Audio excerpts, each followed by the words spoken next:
नवीन वर्षाचे स्वागत आणि सरत्या वर्षाचा शेवट करण्यासाठी म्हणून अनेक वर्षांपासून ओल्डमॅनची प्रतिकृती बनवून मध्यरात्री 12 वाजता चालण्यात येते आणि जुन्या वाईट गोष्टी नष्ट व्हाव्यात म्हणून ओल्डमॅनची ही प्रतिकृती अनेक ठिकाणी जाळली जाते। अशाच प्रकारे सर्वात उंच अशी ऑक्टोपस ओल्डमॅनची ही प्रतिकृती कॅम्प येथील गवळी गल्लीतील युवक मंडळांनी निर्माण केली आहे। गेल्या 3 ते 4 दिवसांपासून हे युवक तयारीला लागले असून नवीन वर्षाच्या स्वागताला सज्ज झाल्याचे युवक मंडळांनी सांगितले आहे। इधर क्या बना रहे आप लोग, कौन से ग्रुप से बना रहे क्या? इधर ये जीजीवायम बोल के हमारा एक ये है ग्रुप है और हम लोग इधर हर साल ओल्डमैन बनाते हैं। ओल्डमैन का मतलब क्या है, 31st के लिए हम लोग एक प्रिवेंट करते हो चीज़, तो इससे आके लोग मज़ा लेके जाते, इधर गाने वगैरह बजाते, थोड़ा उतना ही 31st के दिन मज़ा लेके जाते। ये हम हर साल करते आ रहे और आके लोग मज़ा लेके जाते इधर। क्या बना रहे हैं इस?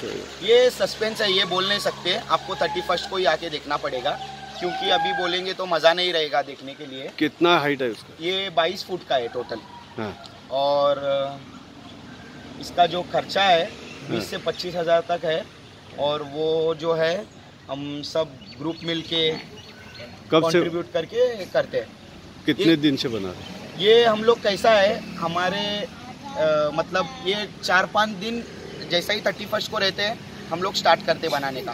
पहले ऐसे दिन था कि 1 महीना पहले से ही स्टार्ट करते थे बनाने का। हाँ। अभी वैसा नहीं है, फुल हमारे बच्चे फुल फास्ट है अभी, तो फास्ट काम करते, 5 दिन के अंदर रेडी करते। आपको आके देखो 31st को क्या सीन है, कल सुबह में आके देखो आप क्या चीज़ है।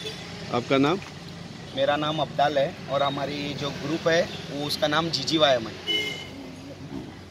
कॅम्प परिसरामध्ये जवळपास 22 फूट उंचीचा ऑक्टोपस ओल्डमॅन बनवण्यात आला आहे, तर इतरही काही ठिकाणी ओल्डमॅन बनवण्याचे दृश्य आपल्याला पाहायला मिळत आहे।